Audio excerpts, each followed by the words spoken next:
Welcome, my friends. Welcome to another episode of Attorney Session Reacts. This is a live episode. I'm your host, Attorney Marcus Session, here with a good friend of mine, longtime friend, former professional basketball player, Mr. Patrick Okafor. How you doing, brother? I'm doing good, man. Yeah, so you over there playing this flight simulation game, man. What the hell is this, dude? Well, it's basically a game. It can be it's for either casual or hardcore. Just depends how you want to approach it. I'm kind of in between.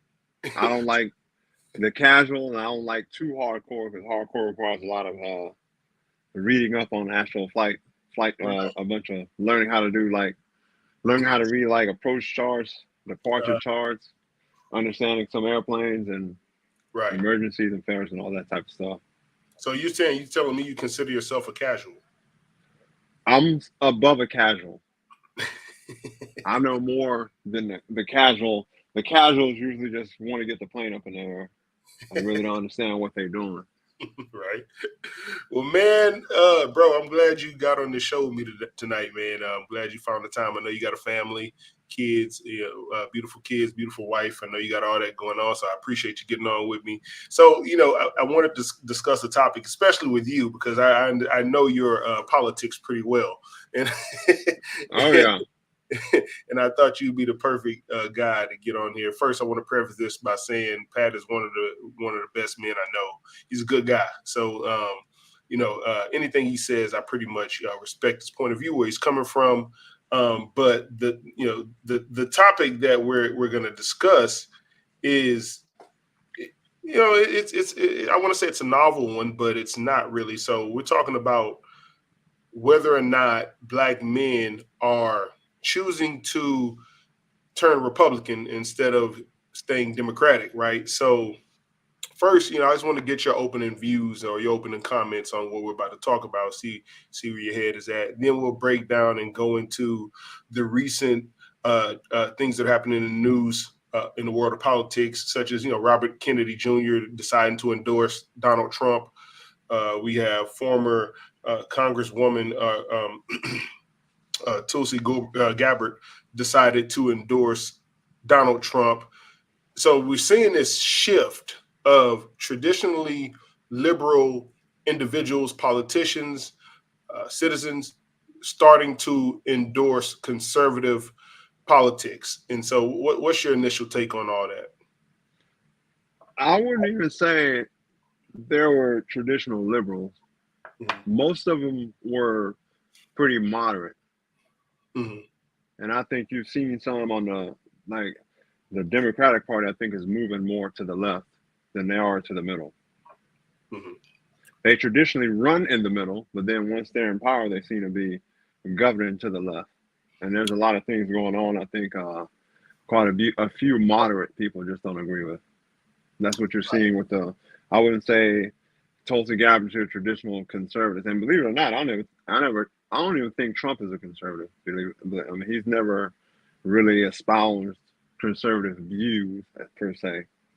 Mm-hmm. I just think he's a moderate who kind of is on has some leans towards has some conservative values. Right. Yeah, I can see that. You look at the history of the guy. He's a longtime friend of the Clintons. Oh yeah, several photos hanging out with them guys. He was. Trump was the guy. Pretty much on the. He was. Remember all our days in the rap song. His name was always mentioned as somebody to when you wanted to attain wealth, somebody you wanted to be hanging out with or hanging in the Trump Tower. Right. We had all the women around him. Hell, you've been an athlete. I was an athlete. We go to the parties where the women at. There you go.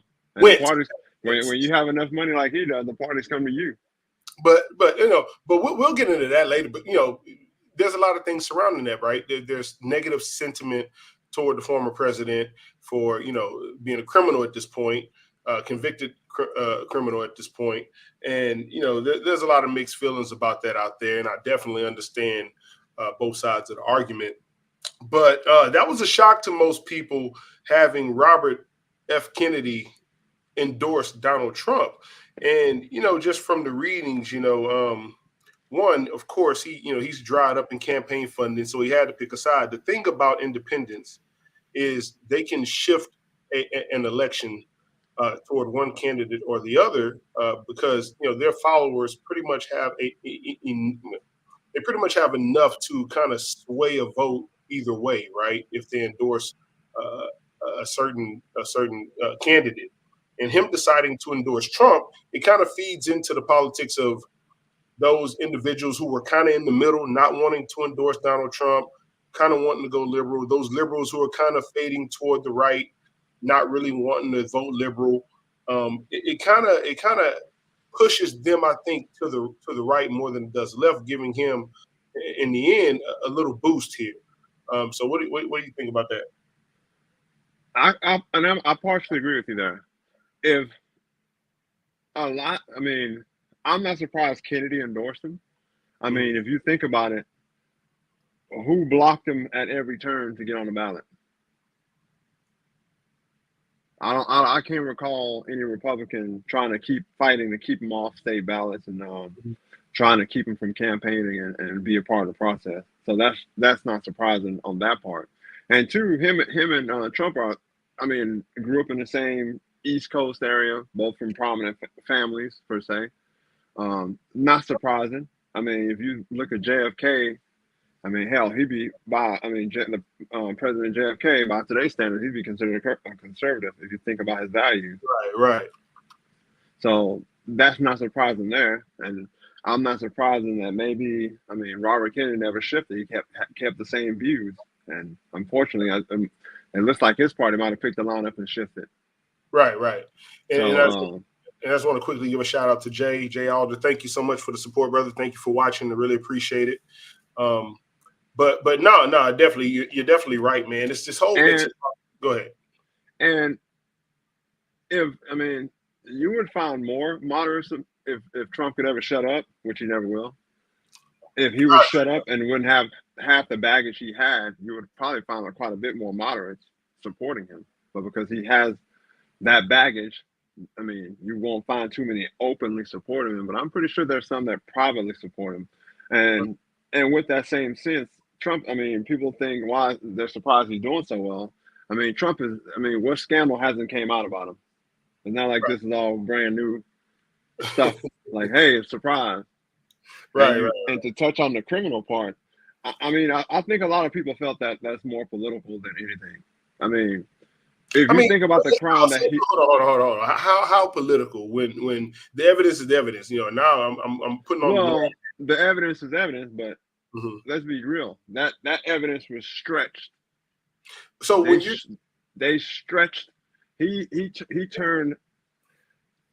stretched a very archaic law to convict him. It's very. I wouldn't be surprised. Don't be surprised if it's overturned in the Supreme Court. But at the same time, all his attorney had to do was create doubt.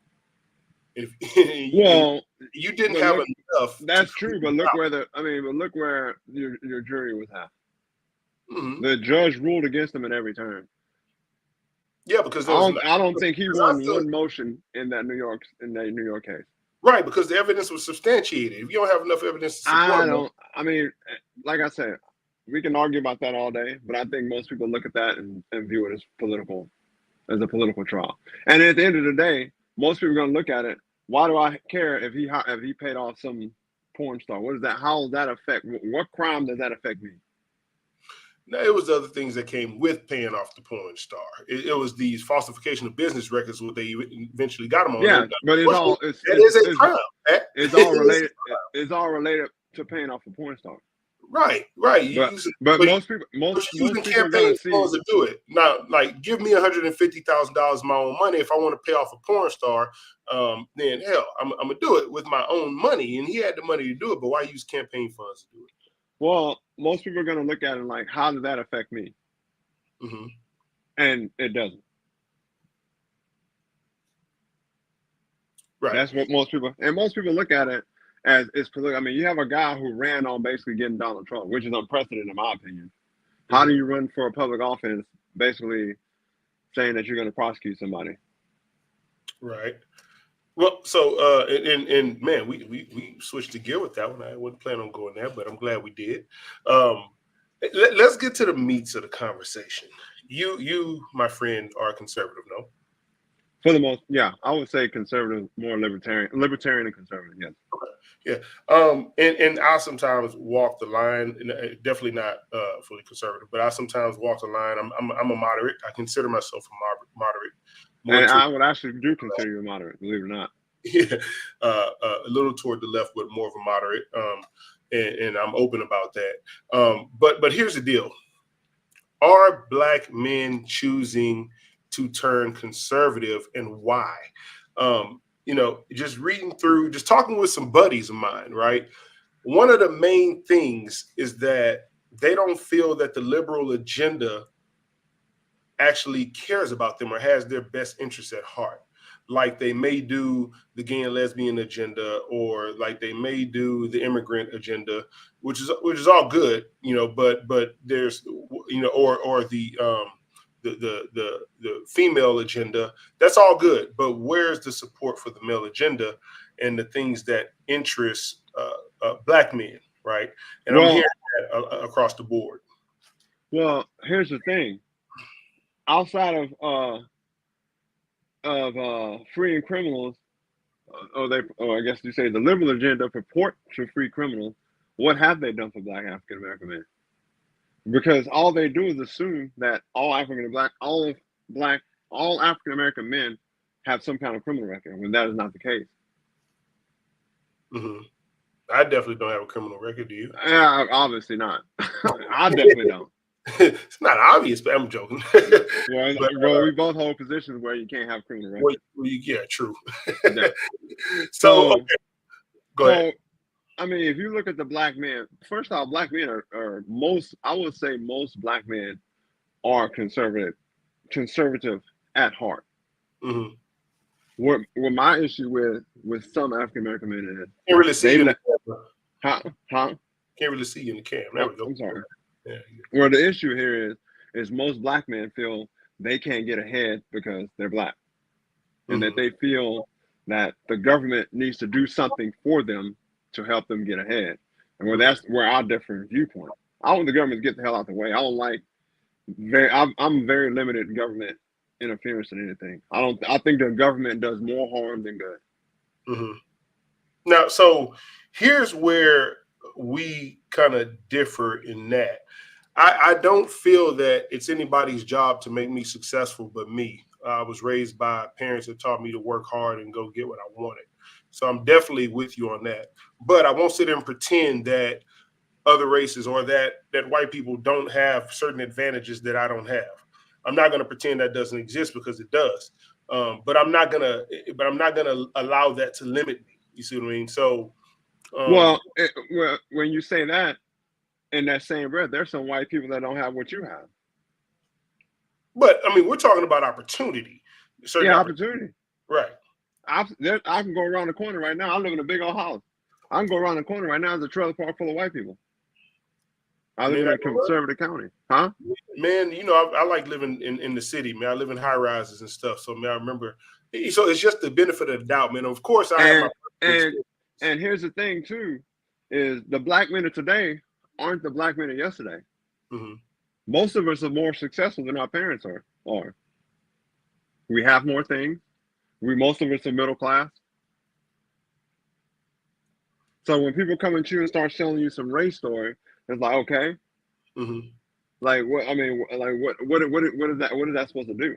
That's not to say that there's no racism, but you can't sit here and tell me that if you don't want to get ahead in the United States of America, you can't get ahead with some hard work. That's my point. You can get ahead, but you're gonna have to work that much harder. Is my point. I don't think so. Did you have to work that much harder for your degree? For your law degree?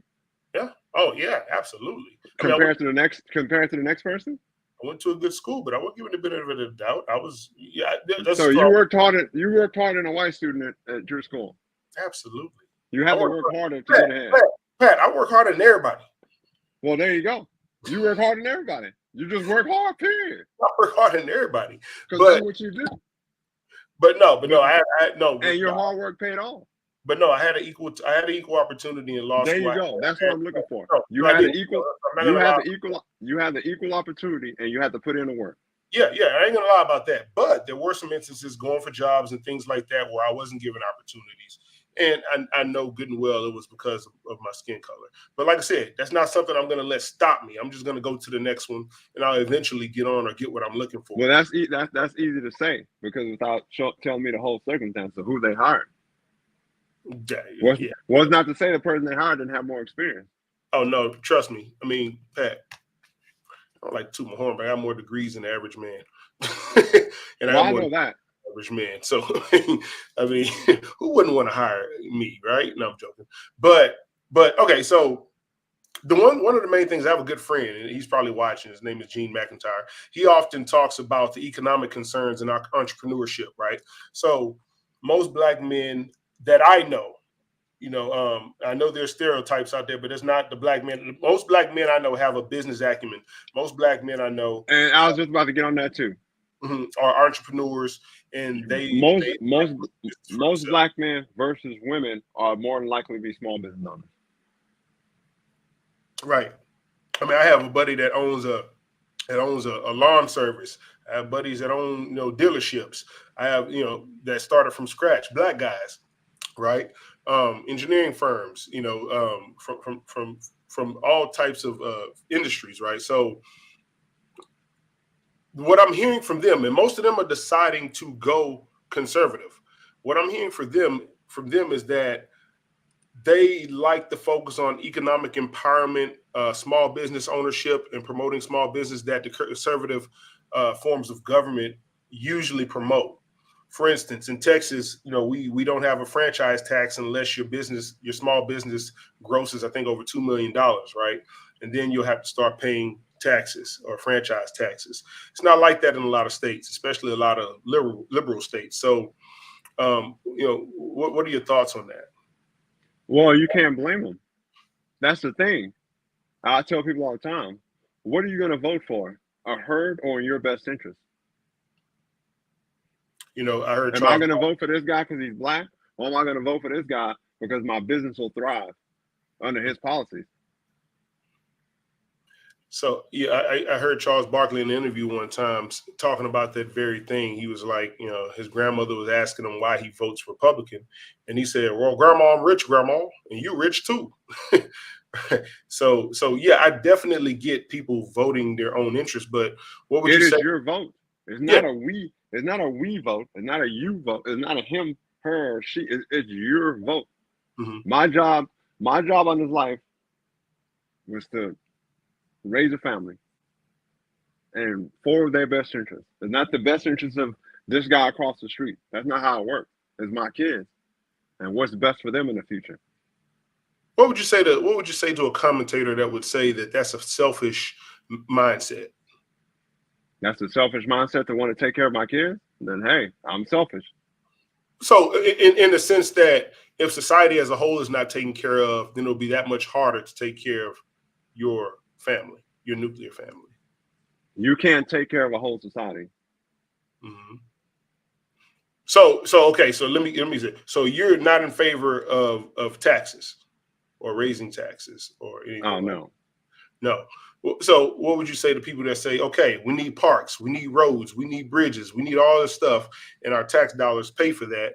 And in order to benefit the greater good in that respect, we have to raise taxes. Now, I for one, I'm okay. Why with that. would we need to raise taxes for that? We already have those things. You've driven around Houston, right? Yes. But here's the credit with Houston. Houston wasted a bunch of tax money on other things, on social programs, stuff that makes no sense. Well, a lot of that stuff is federally funded, like HUD programs, things like that. A lot of that doesn't even come from city revenue. So we're talking about, well, there's a difference. The city has to raise money by doing certain things. Usually it's ticketing the citizens, things like that. But there's also money coming down from the federal government. But, we're talking about federal government money is tax money. Yeah, it's tax money, from the whole. It's money that could be coming from all across the country, coming to one area, right? As opposed to money or fees levied on citizens within a municipality, and that money all going back to that local municipality, right? But but man, there's another topic I kind of want to hit on, man. The group think, right? So I often speak about this, especially on the show on our Impact Houston Live every Saturday morning. We're talking on 90.9. I often speak about this, about how a lot of Black people I've spoken to who are turning conservative don't really want to come out because they'll be ostracized, called a coon, all this stuff by Black folk, right? So I have my take on that, but I'll let you go first. It's a shame. I always think it's funny. It was like, oh man, like I mean, I don't even know what to say about that. I mean, it's a shame that if somebody makes a decision on their own, that they get basically excommunicated. Right. And you know my opinion on that. I really don't give a damn. Right. Yeah. So. And I don't give a damn either. But it's just the fact that people will ostracize you, will degrade you, will no matter how much good you've done to them or in this world, just because you decide to take a political stance that differs from theirs. And I really don't get that, right? I never have either. That's always been a weird one to me. But that goes again is I don't live my life for you. Mm-hmm. That's not how I was raised. Right. So and you of course your background, you're from, if you don't mind me saying, from immigrant parents who yes. migrated to the U.S. From Nigeria. Mm-hmm. Right. And that's honestly one thing I can appreciate about the Nigerian community is the hard work. Right. But like I said, man, it's just you're always battle. It seems like we're always fighting that battle in the Black community of if you need to think like this, you need to talk like this, you need to reason like this, and if you don't, you're an outsider. You're not accepted. Yeah, it's like, but you're not Black. It stifles critical thinking. Mm. Groupthink stifles critical thinking. Mm. Because my situation ain't just because we're Black doesn't mean we're in the same situation. We have different wants and needs. Mm-hmm. You have one kid, I got 3 kids, so I have more. I may have more needs. I may have less needs. One that I know of. Huh? Got one that I know of.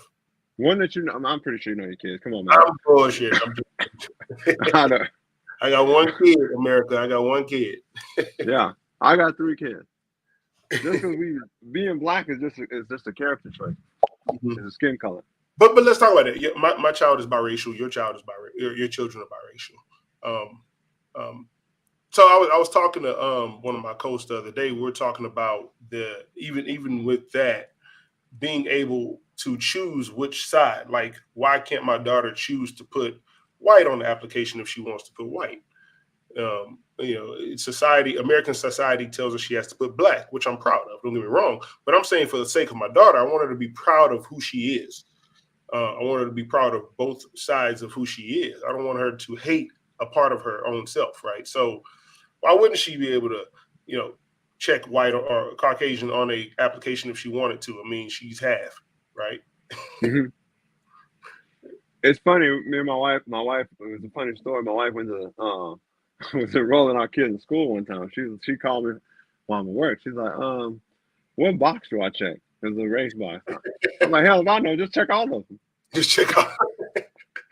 They cover all of them: French, Nigerian, African, Irish. Right. I never really cared about that. Like, whatever they want to identify, that's on them. I don't care. Black, white. Most of the time, people think my kids are Hispanic because they're olive color with real fine hair, textured hair. They look Hispanic. Right. Yeah, I never. That's not even a conversation we've ever had with them. So all they know is that mom and dad look different from each other, obviously. Mm-hmm. And they've never pointed it out. Right. So since we're talking about family, part of that conversation with Black men tending to decide to go conservative these days is cultural conservatism, right? So a significant number of Black men hold culturally conservative views, particularly on issues like family values, religion, and traditional masculinity. So, how would you say these views affect the modern day Black men in terms of how he's going to vote? I would probably say Black men still do hold quite a hard line view on cultural views in relation to the family, where the man is kind of the head of the household, Right. and they reject some of the craziness you see with the whole he she pronoun stuff like that. Hmm. Um, uh, in regards to, I mean, I'm sure there's some of them that do relate to the macho man, and it's funny because somebody say misogynistic. I mean, well, men and women are built to be different. Yeah. We're designed different. Like I don't understand when somebody say, "Oh, you're misogynist." I'm like, "Okay, yeah, I am. I'm a Why, man. why, why do you usually get that? What do you say to these people, Pat? I don't know. What do you want me to be? I'm a man. That's how. No, That's what how. comments do you make to these people to where they want to say that to you, Pat? I'm curious. Huh?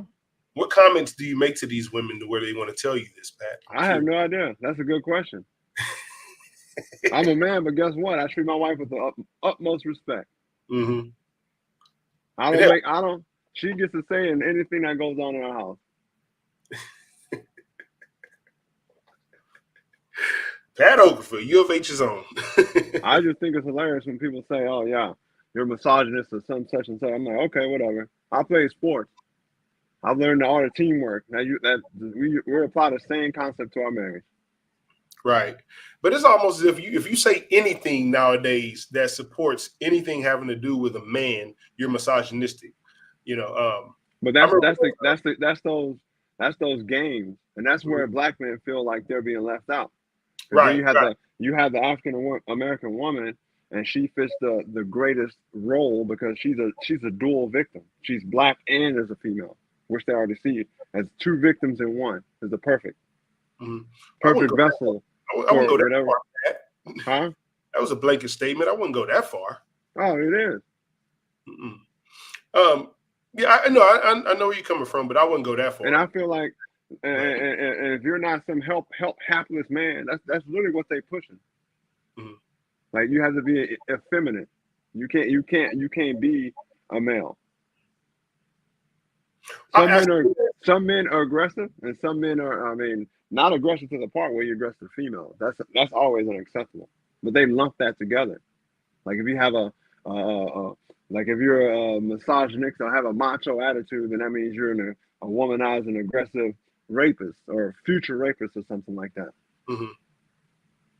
I've definitely heard that from extremists, from extreme. Well, so I had a good friend of mine. She actually taught me what a true feminist was, right? And that's what I tend to be. It's all about choice, the freedom of choice. For so long, women didn't have the power to make their own choices in all of society all around the world from an historical standpoint. So to actually have the power of choice to make your own choices, that's a true feminist agenda, and that's one that I like to push, especially for my daughter, being a woman, right, or a young lady. Um, but I definitely hear where you're coming from, and I do see that throughout society. Like I said, I remember one time on social media, a girl posted something. It was like a long statement saying, "Girl, you're strong. You're this. You don't need anyone for this." And it was a long statement, right? So I, in turn, took that statement and everywhere where it said "girl" or "lady," I turned it into "man," and I reposted it. And people called me a misogynist. People said I was, oh man, I got hit up hard. Yeah, you're in the danger age of being a man is about to be outlawed. It's a crime. It's a moral. It's a social crime. Like if you're, hey, I'm glad to be a man. I woke up today. I'm a guy. What's wrong Mhm. with that? I'm a Yep. guy who's never been convicted of any crazy. I don't go around here mistreating women every day. Have I yelled and cursed at some? Yes. Have I yelled and cursed the guys the same way? Yes, I have. I'm an equal opportunist. I mean, I'm sure we've yelled and cursed each other at some point. Oh, I'm sure we have too. But it's all good, man. So one of the last, topics with this I'll hit on is the distrust in political promises. I talk to a lot of black men that feel that they were made promises by the Democratic Party, and the party has never made good on those promises. What Well, would you? that's my whole thing. What can government do to make your promise you to make your life better? Right. You got to explain. You can't just say that, man. It's just Yeah, I not. know. What can they do to promise make it nothing? Mhm. All I trust government. I don't even trust them to do that. Is provide security, which they're not even good at doing that. They can't spend your money properly. They're already 36 trillion in the hole. So I mean, my thing is, what promises have you been waiting on? Like I don't understand. Like, what did you think that they were going to do to make your life that drastically better? Mhm. So, and like I said, I understand both sides of the argument. I understand the argument for the greater whole of society. Things like making education cheaper, right? Education costs is through the roof nowadays. Yeah, well, remember there was a time education was cheap. Well, But, guess what happened? no. So there are some things though. There are some things. There are companies that price gouge people and raise the cost. Companies? You mean colleges? Yeah, colleges. Yeah, come on. It ain't companies. They're just colleges. You and I had the luxury of attending college on scholarships. Yes, we did. Well, not law school, but we had the luxury of attending college on basketball scholarships, right? If not for that, we probably would have went into debt to get a bachelor's degree. And of course, you take on the debt, you pay the debt back. I'm paying mine back. It is what it is. But my point is, the prices are outrageous. The price for healthcare is outrageous, and I don't see the point in things costing that much. Now, from that standpoint, I think government should definitely step in. And when people are trying to price gouge or take advantage, I mean, we have laws against monopolies, right? For that very reason. So why not create laws against price gouging? I'm not sure. You're the attorney on that one. I can tell you what laws we have on price gouging. But here's the thing: we live in medical is free market, right? Mhm. So what is wrong with the U.S. right now? Why everything's so high medically? Well, everything's so high because once we allowed, the pre-existing conditions, then that allowed the insurance companies to say, okay, we can accept the no turning down people with pre-existing condition rule, but now in return, we get to jack the premium prices up and we get to jack the price of healthcare up. That was the Oh, adverse effect. don't get me started on that. I'll tell you my Obama And losing my. then, and then look, I may be crucified for telling the truth, but that was the adverse effect of Obamacare, right? So, I lost my insurance. That was my adverse care. They kicked me off and made me pay a higher premium for less mhm. value. You know and what? yeah, it's You a know what? shame. Let me go. I'm sorry. Let me go to my story real quick about that. Yeah, So go ahead. I carried personal insurance after I had an issue one year in overseas. They had those crappy doctors over there who couldn't even diagnose my huh. There's some good doctors overseas. But yeah, I hope he's jokingly saying that. No, I did. Germany has some great doctors. I didn't have no good doctors. They misdiagnosed a back injury real bad for me. So after that, I started carrying insurance Mhm. statewide, even though I wasn't here to use it 9 months out the year. I would Right. say probably towards when I was retiring, I was probably paying at the time I was probably paying like 170, top notch insurance. Like I go into a doctor, $20, everything. It was Blue Cross Blue Shield. Hmm. Obamacare come out. I get a letter in the mail saying that you've been kicked off your health insurance, that you have to go in the open market. I'll go in the open market. They had insurance plans called down at $250 Mm. for less than what I was getting. Less coverage, right? Less coverage. I'm like, man, you got your mind. Ain't no way.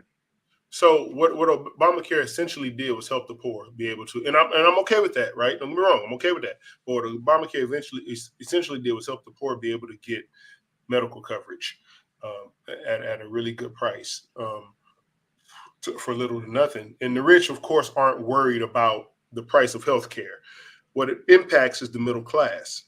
And I think that's the issue we're talking about with most black men and their voting preferences, because most black men and who are turning conservative tend to be middle class individuals, middle Yep. working class individuals.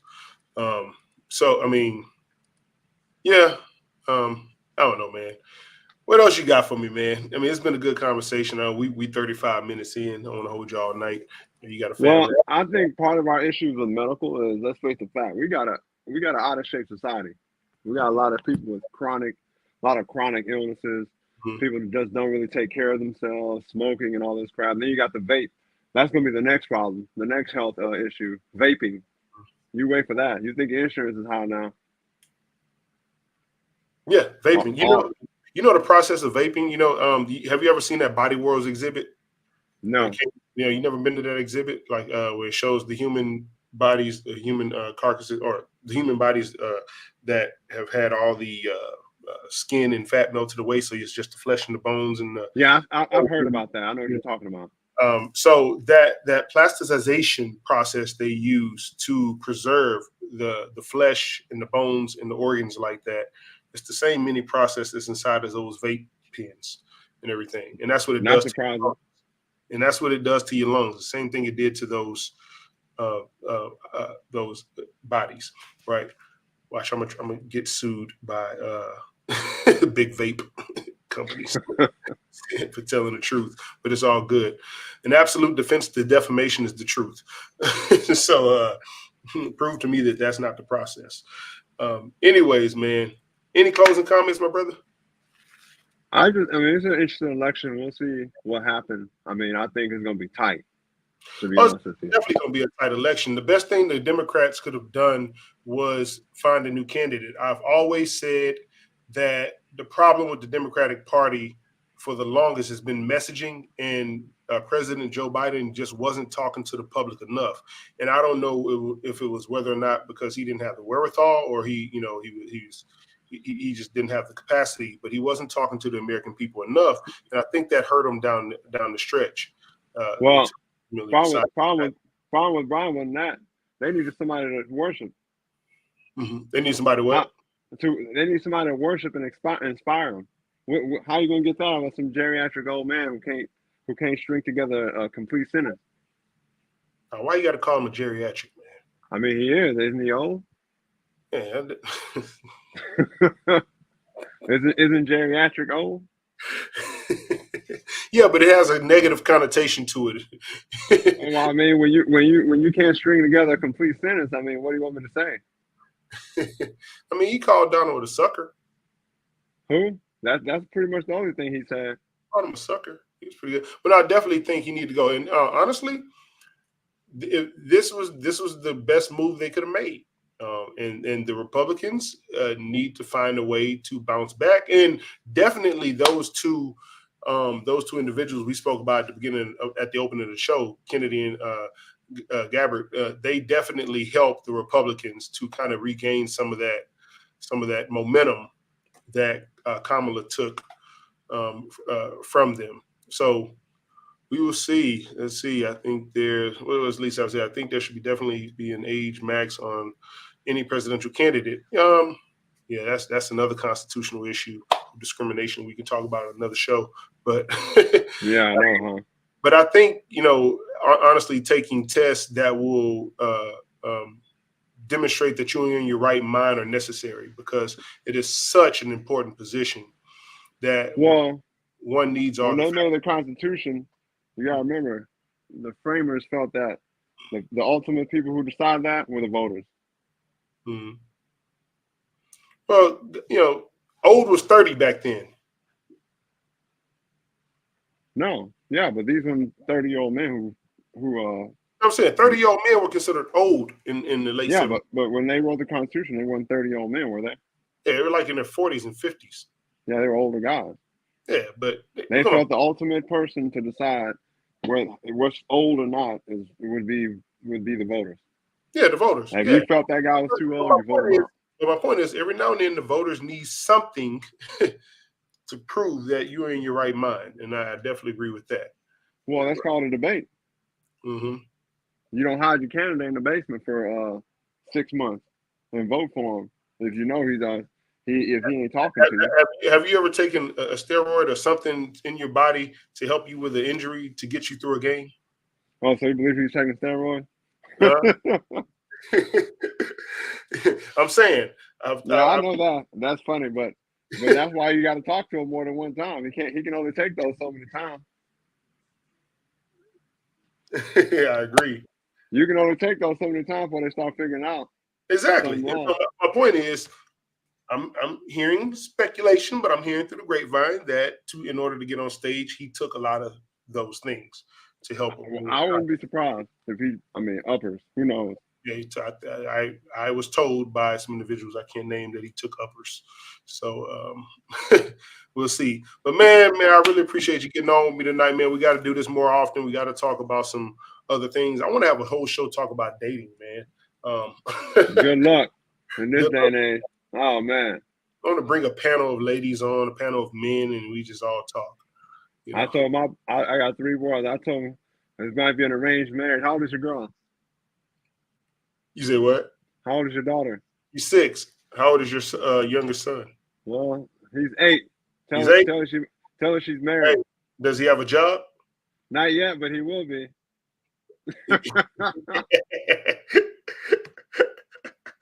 That's what's up, man. Get him a job and we can talk, man. I expect dowry. All right, man. All right, bro. Good to see you. Appreciate you. Good to see you too. All right. Thank y'all for tuning in. And until next time, take it easy, my friends.